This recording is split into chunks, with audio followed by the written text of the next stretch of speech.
Olá, eu sou Imar Lopes, instrutor do curso de Introdução ao Geoprocessamento com TerraView ou QGIS. Aqui você escolhe qual SIG você quer utilizar para aprender os principais conceitos dessa importante ferramenta de trabalho em diversas áreas de aplicações.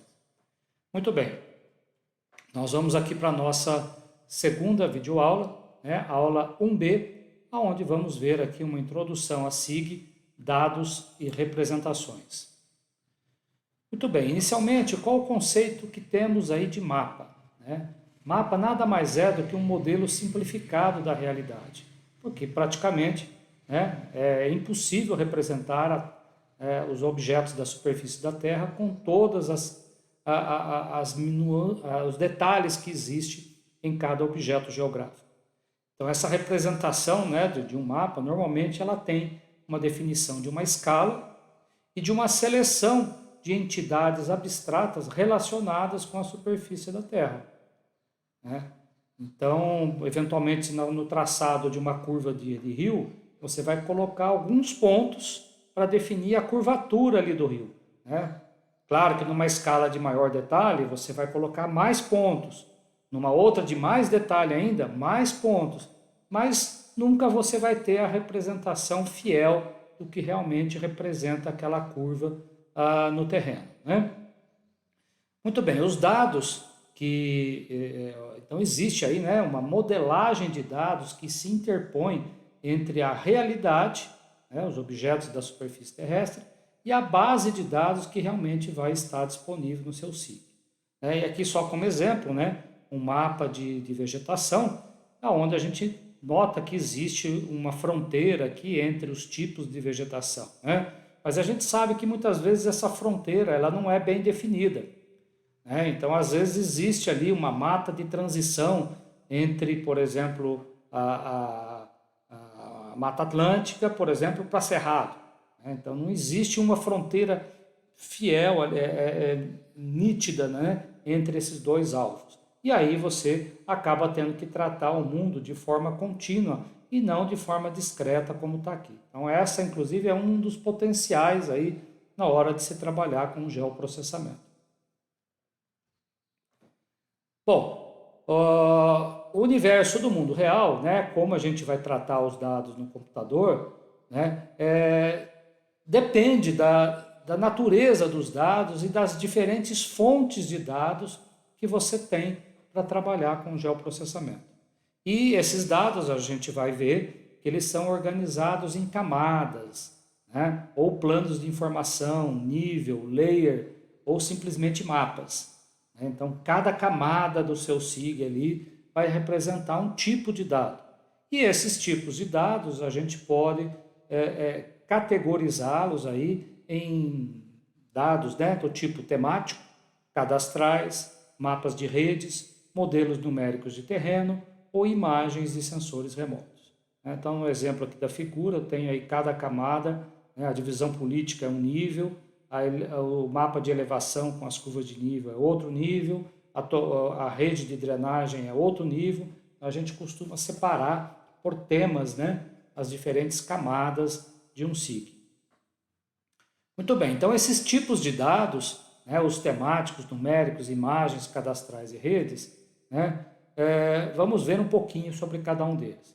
Os temáticos a gente vai ver que é uma informação qualitativa do espaço, como por exemplo, você tem um mapa de uso do solo ou um mapa da cobertura vegetal, quer dizer, você tem ali uma fronteira, um limite entre os polígonos, delimitando ali os tipos de vegetação. Modelos numéricos, você tem uma representação quantitativa do espaço. Por exemplo, uma grade com valores de altimetria. Então, os pixels ali representados por essa imagem em níveis de cinza, mostrando os pontos mais altos em branco e os mais baixos em preto. As imagens, ou imagens de sensoriamento remoto, são informações numéricas obtidas por sensores remotos, por fotografias aéreas, satélites, drones, radares, então como essa figura que está aqui. Já os dados cadastrais são informações sobre objetos ou feições discretas do mundo real, como por exemplo lotes urbanos com a sua localização e também os atributos descritivos, né? Na figura aqui eu coloquei um mapinha do Brasil, da América Latina, com alguns atributos alfanuméricos.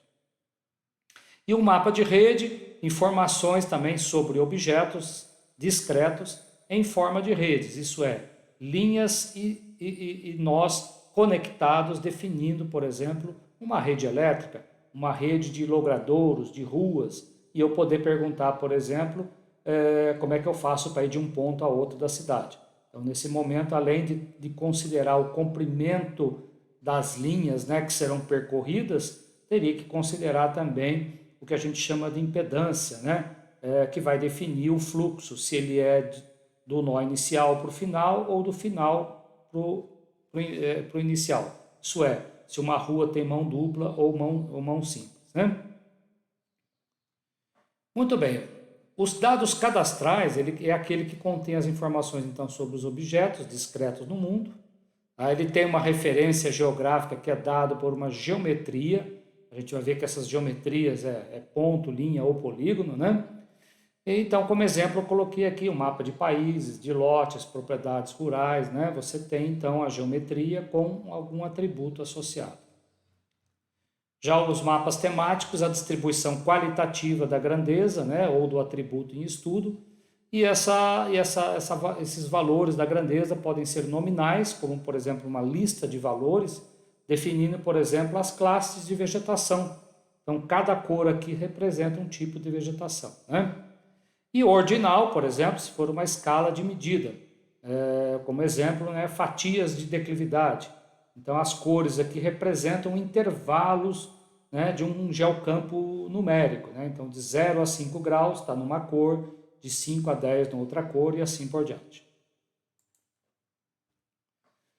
Os dados numéricos, ou MNT, é a distribuição quantitativa da grandeza em estudo, né? Então, o intervalo de valores aí que a gente trabalha, né, pode ter ali uma referência arbitrária, como, por exemplo, a altimetria, que você considera ali o nível do mar com a referência, né?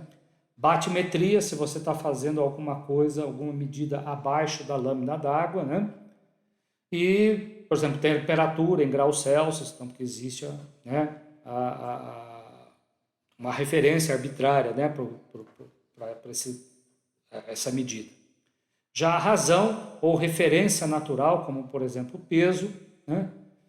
E a localização espacial, ela pode ser dada por uma representação na forma de grades regulares. Então, você ter pontos com espaçamento fixos, representando lá a altimetria, a batimetria, o peso, seja lá qual for a grandeza em estudo, né? Ou representado por grades triangulares, né? Então, você tem vértices aqui que são conectados, definindo uma malha de triângulos, e aí você tem toda uma superfície formada por essa face desses triângulos aí. Então, nós vamos aprender, inclusive, a lidar com esses dois tipos de representações. O modelo de rede, como a gente mencionou, são linhas e nós, né? Isso porque no nó você pode ter também um objeto. Então, por exemplo, aqui no nó eu tenho essa representação desse quadrado, né? Não é uma área, tá? É um símbolo aqui de um quadrado. E você tem aqui um consumidor. No outro ponto da rede você tem aqui uma subestação de energia elétrica, no outro você tem um hospital, né? E você tem toda a rede, por exemplo, de distribuição de energia elétrica, né? Para suprir aí os consumidores, né? E aí você eventualmente poder ter mecanismos de identificar, por exemplo, no caso de uma queda de um trecho ali parcial da rede, qual seria o caminho alternativo de eu manter a energia chegando àquele consumidor ou àquele hospital, coisas do tipo, né? Esse tipo de dado de rede, as aplicações de rede não serão abordadas nesse curso, tá? Já os dados de imagens, esses sim, né? Além dos cadastrais de rede e de temáticos, né? Os dados do tipo imagem serão também abordados. As imagens são informações numéricas, né? registrada na forma de grades, né, retangulares, por diversos tipos de sensores remotos, como a gente já falou aí, no caso dos satélites, fotografias aéreas, drones e aeronaves, né? Bom, no caso da imagem, a gente tem que o elemento, né, de resolução da imagem, né, é chamado de pixel. Então, quando você vai dando zoom, zoom, zoom, até chegar no retângulo ali, envolvendo aquela área, né, a gente chama aquela área de pixel, né? Aí, e o valor desse pixel é atribuído, né, em função da energia, né, refletida ali do espectro eletromagnético, que ela pode ser, né, uma energia refletida do Sol ou uma energia emitida, né, naturalmente pelos alvos. Bom, no caso aqui das imagens, a gente vai ver também uma parte aí, na parte 4, eu acho que do nosso curso, que as imagens também têm uma característica importante, que são as resoluções espaciais, né, que vai dado ali em quilômetro, metro, centímetro, dependendo do satélite, né? A resolução espectral, né, que é em quantos intervalos de comprimento de onda você tem ali as diversas bandas, né, do espectro. E a resolução temporal, né, que isso aqui tem a ver com o número de revisitas, né, no caso dos satélites, né, de quantos em quantos dias o satélite passa sobre a mesma faixa no terreno, e a resolução radiométrica, em quantos níveis de cinza é quantificado cada uma das bandas desses diferentes satélites. E por fim, nós temos um outro tipo de dado, que são os dados não espaciais, isso é, eles não possuem uma localização geográfica associada, né? Então, no caso aqui da figura, a gente tem um mapa de polígonos e cada polígono desse tem uma tabela, né? Então, essa tabela faz parte do mapa ali, né? Tá associado diretamente ao mapa. E você pode agregar no teu SIG, né, esses dados não espaciais, justamente para estender os recursos de análise. Porque além dos atributos que fazem parte do seu objeto, você pode ter um outro conjunto de atributos que está nessa tabela ou nesse dado não espacial, né? E aí, se você tiver um atributo comum, isso é, do mesmo tipo, não precisa ser o mesmo nome, tá? Aqui, por exemplo, está como CAD INCRA e aqui embaixo INCRA código. Você vê que não é o mesmo nome, mas é do mesmo tipo, é um número inteiro, por exemplo, né? E aí você pode ligar essa coluna com essa, e aí o teu SIG passa a enxergar todos os atributos da tabela do objeto e também os atributos da tabela não espacial, né? E você usar esses atributos nos recursos aí de análise.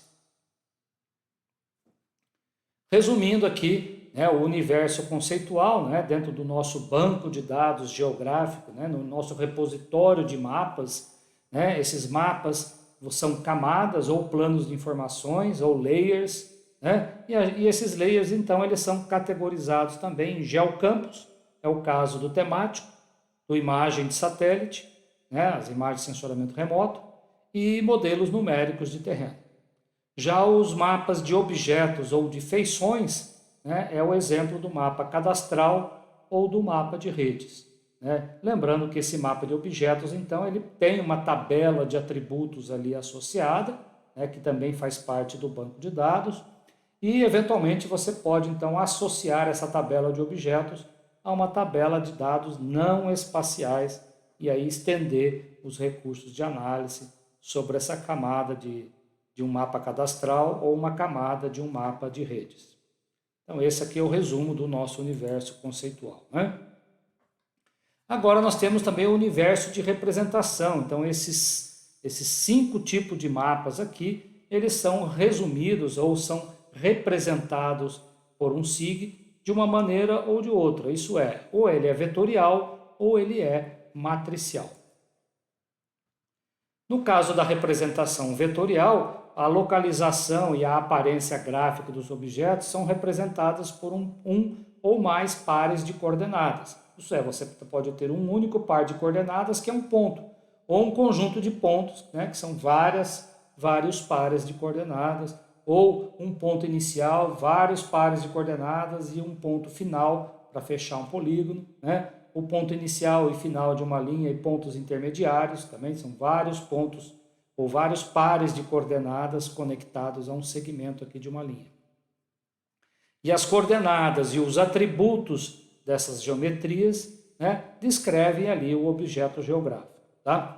E nós vamos ver no nosso curso que esses elementos geográficos, né, eles podem ter uma representação vetorial composta, tá? Formado por mais do que um tipo, ou vários polígonos, por exemplo, para formar um único objeto.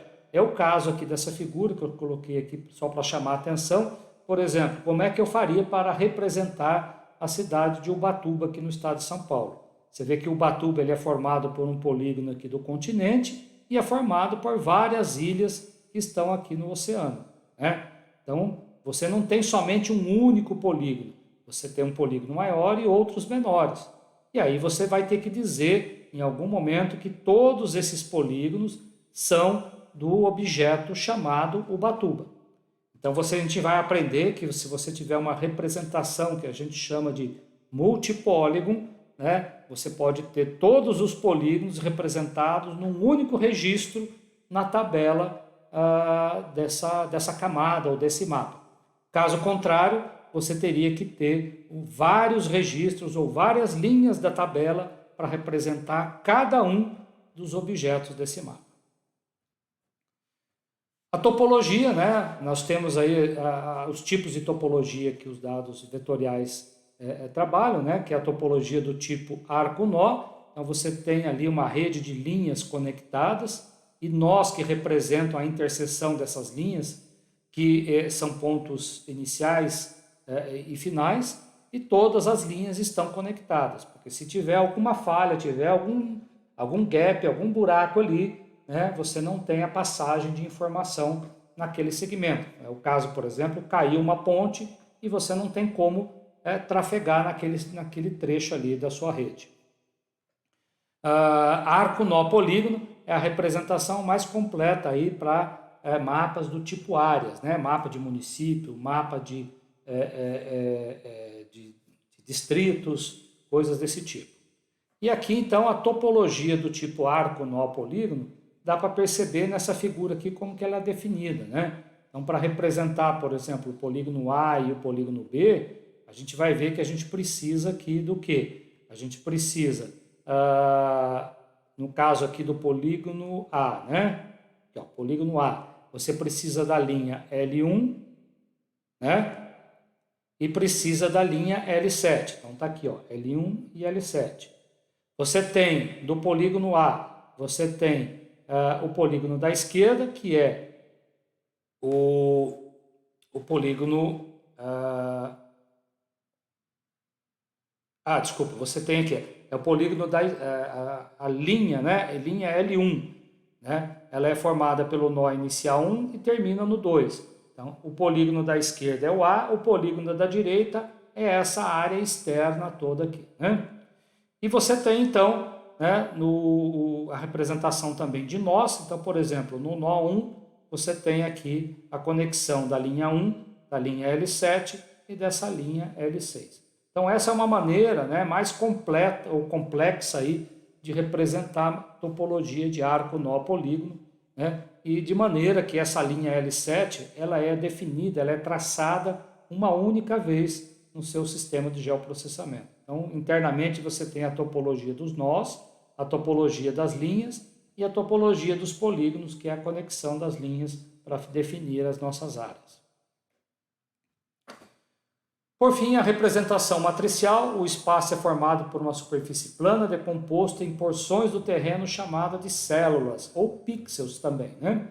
Então, a matriz, né, formada aqui por uma localização, né, cada ponto aqui formado por uma localização XY, né, isso é, ou linha-coluna, definindo aí um número de células. Então, se você multiplicar o número de linhas e colunas, você tem o total de pixels ou de células dessa imagem, onde cada célula possui um valor ou um tipo de atributo associado.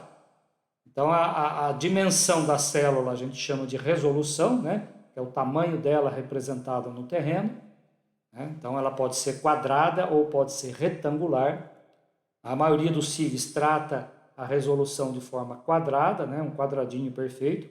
Ou tem SIGs, como por exemplo o Spring, né? Que trata aí o pixel, né? De forma retangular. Então, você pode definir um pixel, por exemplo, de 10 por 15. Nada impede de você ter uma resolução não quadrada, né? Ela ser um retângulo. E aqui a figura fica clara, né, que quanto menor o tamanho do pixel, né, dessa resolução aqui, quanto maior a resolução, né, melhor os quadradinhos se encaixa ao limite realmente do polígono aqui, né, que é essa linha de contato entre esses dois temas aqui desse mapa. Né? As diferentes resoluções espaciais de um dado matricial já fica mais evidente, né, quando você trata de imagens de satélite. Então, você vê aqui uma imagem de satélite com resolução de 1 metro, você já consegue identificar perfeitamente aqui as embarcações, né, nessa área oceânica aqui. E com resolução de 20 metros, praticamente você não diferencia individualmente aí cada um dessas embarcações, né? Bom, mas para falar de representação matricial, é bom a gente já conhecer alguns conceitos aqui, que é o conceito de bits e bytes. Né? O bit é o binary digital, que é o dígito binário, que é a menor unidade de informação armazenada aí no computador. Isso é, um bit ele pode assumir dois valores, né? E por isso que ele é binário, ele é 0 ou 1, é verdadeiro ou falso. Né? Então, se a gente tiver, por exemplo, um dado que é armazenado na forma de 1 bit, isso é, 1B, seria o número 2, né, porque ele é binário, elevado a 1. E então a gente tem duas possibilidades. Se a gente tiver uma imagem de satélite, por exemplo, representada por 1 bit, você vai ter somente 2 níveis de cinza. Na tela do computador vai te aparecer somente o branco ou o preto, né? Você perde todos os detalhes ali entre diferentes alvos aí com esse tipo de representação binária. Já se você for trabalhar com 2 bits, seria 2 elevado a 2, né, a potência de 2, que dá 4. Aí eu já teria o preto, o branco e 2 níveis de cinzas intermediários. Né? E mais 2, né, além do preto e o branco. E as imagens, por exemplo, de satélite de 8 bits, né, 2 elevado a 8 dá 256. Então a gente vai ver que inclusive é a partir de 8 bits que a gente costuma encontrar as imagens de satélite aí no mercado. Né? E aí você pode ter entre o preto e o branco, você pode ter toda uma variação de níveis de cinza de até 256 níveis. Bom, e o byte é um pacote que agrupa 8 bits, que equivale aí a um caractere na tabela ASCII, né? Isso é ou uma letra ou um número, né? E cada byte pode contar com 256 combinações possíveis, ou 2 elevado a 8 combinações. É geralmente utilizado para determinar o espaço também de armazenamento no teu computador ou a quantidade de memória. Então, né, a gente costuma dizer, meu computador tem 1 byte. Claro que não, né? Tem 1 kbytes, 1 kilobyte, 1 megabyte. Hoje os notebooks aí tem praticamente 8 gigabytes, né? Que seria aí 2 elevado a 30 vezes 8. Então, seria esse número todo aqui multiplicado por 8, se você tiver 8 gigabytes aí no seu computador, tá? Então, byte é mais usado aí para determinar a quantidade de espaçamento ou quantidade de memória no teu computador. Bom, e aí você vai encontrar, então, os diferentes arquivos matriciais representados, né? 1 bit, 2 bits, 4, né? Então, 4 bits ele vai ter valores de 0 a 15, isso é, 16 valores possíveis. 2 bits, 4 valores, 1 bit, 2 valores, 0 ou 1. E como eu disse, normalmente não, é somente a partir de 8 bits que você tem aí os dados de sensoriamento remoto. Então, o que a gente conhece como 8 bits, ou unsigned, ou byte, né? Ele é representado aí por valores que variam de 0 a 255. É o mais comum aí para a maioria das imagens de satélite. 8 bits signed, você tem a possibilidade, né, de trabalhar esse mesmo intervalo 256, só que agora negativo ou positivo. Então seria de menos 128 até 127. Depois a gente já passa para 16, né, que aí você pode ter esse intervalo todo aqui de 0 a 65 mil, ou o signed, que é de 32, menos 32 ou mais 32, 767 mil aqui. Depois temos de 32 bits, que também pode ser unsigned, positivo, né? Somente valores de 0 a esse número todo aqui, ou signed, que é negativo ou positivo.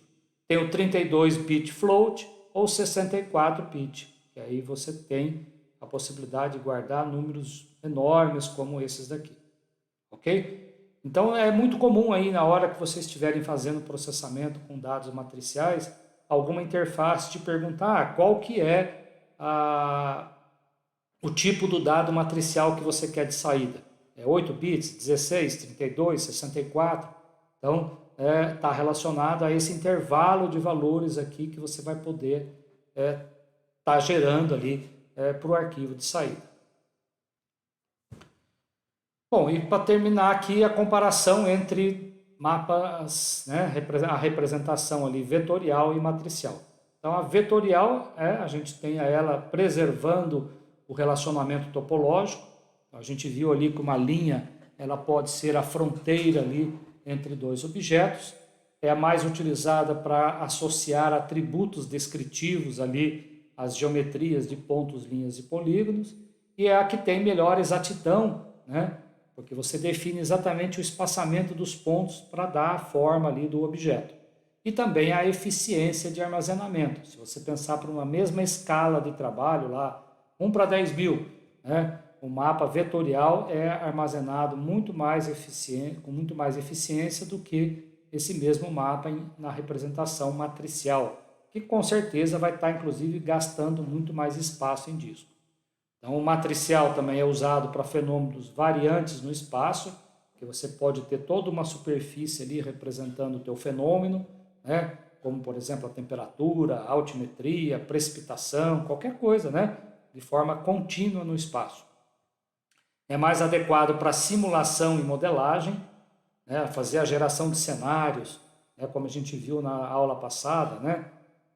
As diferentes ali formas de representar o espaço, né? Você ter células ali mostrando, por exemplo, o avanço de um desmatamento, né? De uma simulação de um modelo hidrológico, né? Então você eventualmente também cruzar um mapa matricial com outro matricial para gerar um terceiro mapa matricial, é muito mais prático você fazer isso na representação matricial, né? Então o processamento é rápido e simples, mas como a gente já disse agora há pouco, ele vai estar gastando muito mais espaço em disco, né? O comedor de HD do nosso computador aí são os dados matriciais.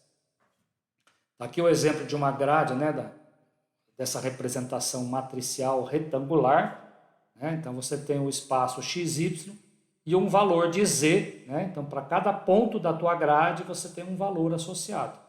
Então, esse espaçamento é fixo, pode ser igual no XY, de forma retangular, de forma quadrada, né? Ou de forma retangular, também definindo esse espaçamento fixo numa direção e diferente, mas fixo também na outra direção, né? E esse valor desses pontos da grade, a gente vai ver que eles são estimados, né? Em função do mecanismo de geração dessas grades. Por exemplo, as curvas de nível aqui, né? Eu tenho as isolinhas, eu poderia usar essas isolinhas para gerar a grade retangular a partir das isolinhas. Então isso aí a gente vai ter uma semana aí também para trabalhar essa parte, né, da representação numérica de terreno. E o outro tipo é a representação, né, por triângulos. Os triângulos são formados por conexão das suas amostras, né, definindo ali os 3 vértices de um triângulo, e esses triângulos têm tamanhos diferentes, né? Então, aonde as isolinhas ficam mais apertadas aqui, os triângulos são menores. Então, eventualmente, aí, no caso da altimetria, você vai ter nessa região aqui uma maior inclinação do terreno. Já em regiões mais planas, os triângulos são maiores, né? O espaçamento entre as curvas de nível aqui é maior. Tá bom? A gente vai lidar bastante com esse tipo de dado lá na frente no nosso curso.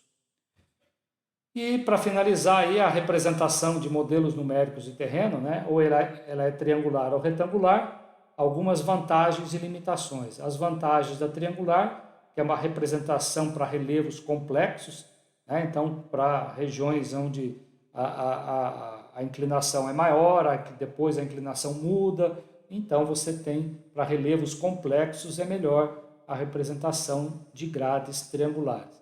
E a vantagem é que a triangular permite você incorporar restrições ou linhas de quebra, né? Ou linhas de crista também para topo de morros. A gente vai ver como usar isso também no nosso curso. Limitações é a complexidade de manuseio, tá? E não é tão adequada à visualização 3D, né? Já a grade retangular, a gente tem uma maior facilidade e conversão, e essa sim já é mais adequada para tratamentos de dados, por exemplo, de geofísica e a própria visualização 3D. Limitações da retangular é para relevos complexos, né? E também ela não é muito adequada para cálculos de declividade. O cálculo de declividade é melhor que seja calculado a partir da grade triangular, mas que depois, se você quiser, você pode converter para uma retangular. Então, existe também os algoritmos aí que fazem essa transformação da triangular para retangular, né, e a gente vai ver como tirar proveito disso. Bom, resumindo as representações dos 5 tipos de mapas, os mapas temáticos a gente tem então ali arcos, nós e polígonos, né, que ele pode ser vetorial, então um polígono encostado no outro ali, definindo então os diferentes temas, as diferentes áreas de uso e ocupação do solo, por exemplo. Ou ele pode ser matricial se você tiver uma matriz de índices, né? Então, cada pixel ali do seu mapa temático está associado a uma cor. Então, você tem lá número 1, tudo que é número 1 tem a cor amarelo, tudo que é número 2 a cor verde. Então, você tem uma matriz de índices.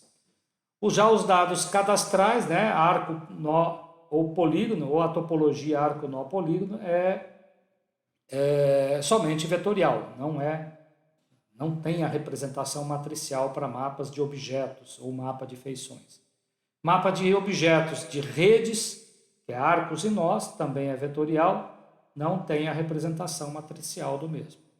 Já modelos numéricos de terreno, a gente viu agora há pouco, que são as grades triangulares, ou as nossas amostras, né, que é o caso, por exemplo, das isolinhas. E se tiver a grade retangular, é uma matriz de números reais com espaçamento fixo ali, definindo cada valor da tua grade, né, o fenômeno que você está trabalhando, que pode ser altimetria, temperatura, pressão, qualquer coisa. E imagens de sensores remotos, não tem vetorial, é somente uma matriz de bytes ou de inteiros. Tá? Tanto positivos como positivos e negativos, mas são números normalmente inteiros, as matrizes aí de imagem. Ok? Então, muito obrigado por assistir a nossa videoaula, né? Se gostou, dá um like lá no nosso YouTube, tá bom? Muito obrigado, até uma próxima.